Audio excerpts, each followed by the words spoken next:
नमस्कार दोस्तों, बहुत बहुत स्वागत है आपका अपने चैनल टुडे हिमाचल पर। आइए नजर डालते हैं आज की खास खबरों पर। चंबा में बस खाई में गिरी 9 यात्रियों की मौत, 9 घायल। बजट सत्र, धवाला ने अब संपन्न महिलाओं को 1000 रुपए पेंशन देने पर उठाया सवाल। टुटू चौपाल धर्मपुर में 138 पंचायत प्रधान पदों के लिए मतदान 7 अप्रैल को। एमए अंग्रेजी के रिजल्ट में छात्रा को सभी विषयों में 0 अंक। कांग्रेस प्रदेश प्रभारी राजीव शुक्ला बोले, भाजपा सरकार का सत्ता से जाना तय। केंद्रीय वित्त राज्य मंत्री अनुराग ठाकुर प्रादेशिक सेना में बने कैप्टन। शिमला पहुंची प्रियंका, प्रभारी शुक्ला ने घर पर की मुलाकात। तिब्बत की आजादी के लिए धर्मशाला में नारेबाजी, कचहरी बाजार तक निकाली रैली।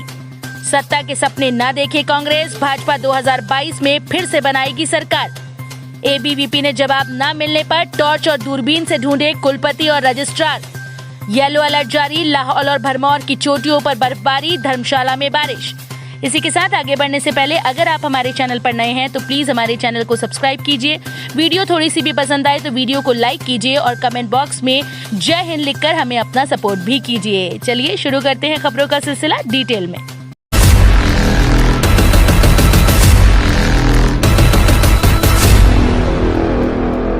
चंबा में बस खाई में गिरी, 9 यात्रियों की मौत, 9 घायल। हिमाचल प्रदेश जिला चंबा के दुर्गम क्षेत्र तीसा में एक निजी बस 500 मीटर गहरी खाई में गिर गई। चंबा तीसा मार्ग पर बुधवार सुबह करीब 10:15 बजे कॉलोनी मोड़ के समीप हुए इस हादसे में एक दंपति, बस ड्राइवर समेत 9 यात्रियों की मौत हो गई। 6 यात्रियों की मौके पर ही मौत हो गई, जबकि 2 ने अस्पताल में दम तोड़ा। बस चालक की चंबा ले जाते हुए रास्ते में मौत हुई।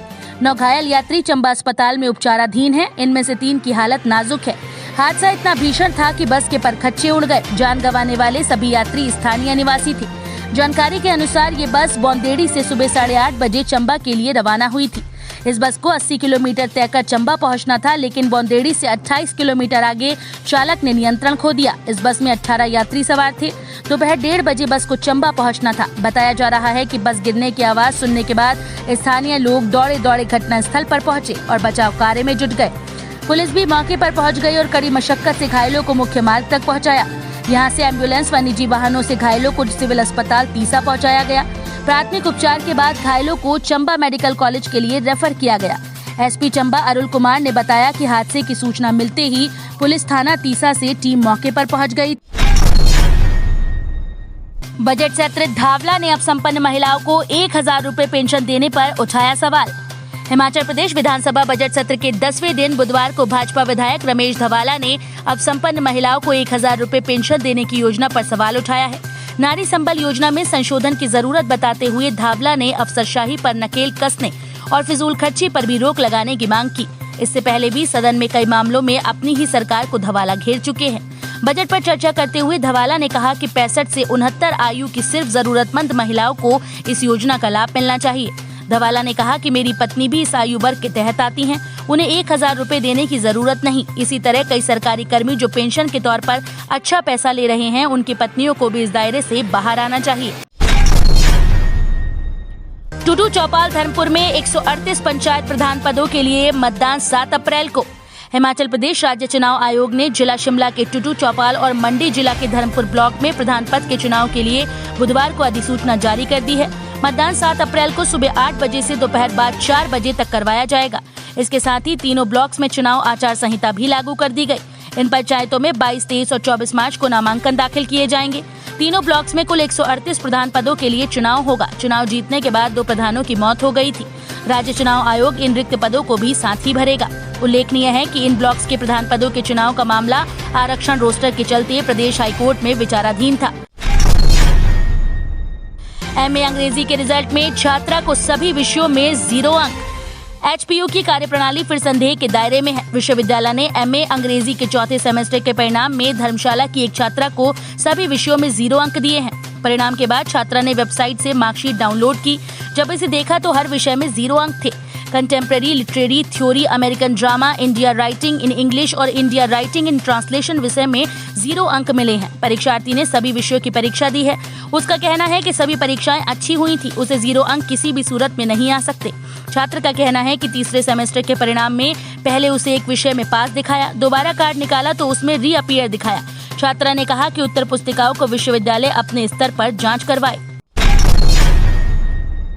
कांग्रेस प्रदेश प्रभारी राजीव शुक्ला बोले, भाजपा सरकार का सत्ता से जाना तय।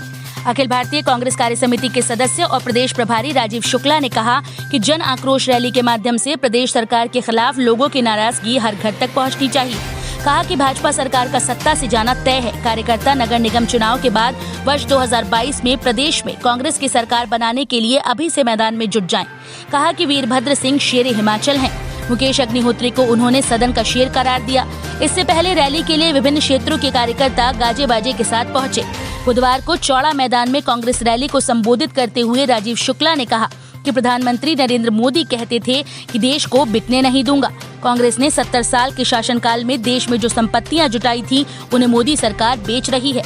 मोदी पूंजीपतियों के लिए काम कर रहे हैं, उन्हें देश और लोगों की चिंता नहीं। केंद्रीय वित्त राज्य मंत्री अनुराग ठाकुर प्रादेशिक सेना में बने कैप्टन। केंद्रीय वित्त राज्य मंत्री अनुराग सिंह ठाकुर प्रादेशिक सेना में कैप्टन बने हैं। वो इससे पूर्व लेफ्टिनेंट के पद पर सेवारत थे।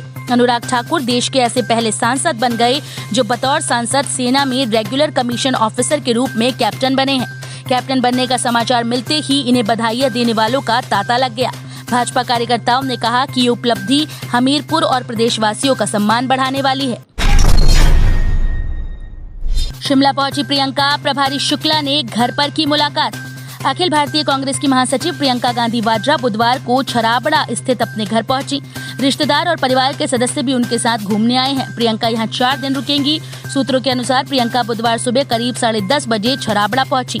पूरा दिन वो घर पर ही रहीं। बताया जा रहा है कि शिमला में कांग्रेस की जन आक्रोश रैली में हिस्सा लेने के बाद पार्टी के प्रदेश प्रभारी राजीव शुक्ला ने दोपहर बाद प्रियंका से उनके घर जाकर मुलाकात की। ये मुलाकात करीब 15 मिनट तक हुई। इस दौरान उन्होंने प्रदेश में कांग्रेस की मौजूदा स्थिति के बारे में जानकारी दी। तिब्बत की आजादी के लिए धर्मशाला में नारेबाजी, कचहरी बाजार तक निकाली रैली। धर्मशाला में बुधवार को चीन सरकार के खिलाफ प्रदर्शन हुआ।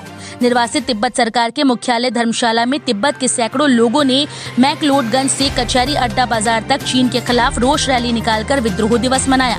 लोगों ने तिब्बत की आजादी की मांग रखी। इस दौरान तिब्बत के लोगों ने भारत और तिब्बत का राष्ट्रगान भी गाया। चीन के खिलाफ विरोध प्रदर्शन 6 गैर सरकारी संगठनों ने किया। इनमें तिब्बतियन यूथ कांग्रेस, तिब्बतियन महिला association, national democratic party for Tibet, Gu Chusum movement association of Tibet, student for a free Tibet India और भारत तिब्बत मैत्री संघ शामिल रहे। खास बात ये रही कि प्रदर्शन में भारत तिब्बत मैत्री संघ से कई भारतीय लोग भी शामिल रहे। सत्ता के सपने न देखे कांग्रेस, भाजपा 2022 में फिर से बनाएगी सरकार। कांग्रेस के जन आक्रोश रैली को लेकर मुख्यमंत्री जयराम ठाकुर ने कहा कि कांग्रेस ने 2017 में भी सत्ता हासिल करने का दावा किया था, लेकिन भाजपा को लोगों ने सत्ता संभाल ली और 2022 में एक बार फिर से प्रदेश में भाजपा की ही सरकार बनेगी। कांग्रेस पार्टी को विपक्ष की जो जिम्मेदारी लोगों ने दी है उसे ही कांग्रेस को सही तरह से निभाना चाहिए और सत्ता के सपने देखने बंद कर देने चाहिए। सोशल मीडिया पर जयराम सरकार के एक मंत्री के इस्तीफे की चर्चा को लेकर मुख्यमंत्री से पूछे गए सवाल के जवाब में उन्होंने मुस्कुराते हुए कहा कि फिलहाल उनको इस्तीफा देने कोई मंत्री नहीं आया। ये अफवाह है और इस तरह की फिलहाल कोई संभावना नहीं। एबीवीपी ने जवाब न मिलने पर टॉर्च और दूरबीन से ढूंढे कुलपति और रजिस्ट्रार। अखिल भारतीय विद्यार्थी परिषद केंद्रीय विश्वविद्यालय धर्मशाला इकाई के सदस्यों द्वारा सीयू के स्थायी परिसर और अस्थायी परिसरों में मूलभूत सुविधाओं के लिए चलाए गए अनिश्चितकालीन धरने के 14वें दिन प्रशासन की ओर से कोई जवाब न आने पर कैंपस में कुलपति और रजिस्ट्रार को ढूंढने का प्रयास किया गया। धौलाधार परिसर से लेकर कैंप ऑफिस तक कार्यकर्ता टॉर्च, फ्लैशलाइट, दिए, दूरबीन का इस्तेमाल करते हुए वीसी और रजिस्ट्रार को ढूंढते नजर आए। लाहौल और भरमौर की चोटियों पर बर्फबारी, धर्मशाला में बारिश। कुल्लू, लाहौल और भरमौर की चोटियों पर बुधवार को बर्फबारी हुई। धर्मशाला में बारिश हुई है। शिमला में दिन भर बादल छाए रहे। वीरवार और शुक्रवार को पूरे प्रदेश में बारिश, बर्फबारी और अंधड़ का येलो अलर्ट है। 14 मार्च तक प्रदेश में मौसम खराब बने रहने का पूर्वानुमान है। तो ये थी हिमाचल प्रदेश से जुड़ी हुई आज की कुछ खास खबरें। अगर आप भी अपने राज्य हिमाचल से जुड़ी हुई ताज़ा तरीन खबरें देखना चाहते हैं तो प्लीज हमारे वीडियो को जरूर लाइक कीजिए और हमारे चैनल को सब्सक्राइब कीजिए। बेल आइकन को प्रेस कीजिए ताकि आपको लेटेस्ट वीडियोस की नोटिफिकेशन मिलती रहे।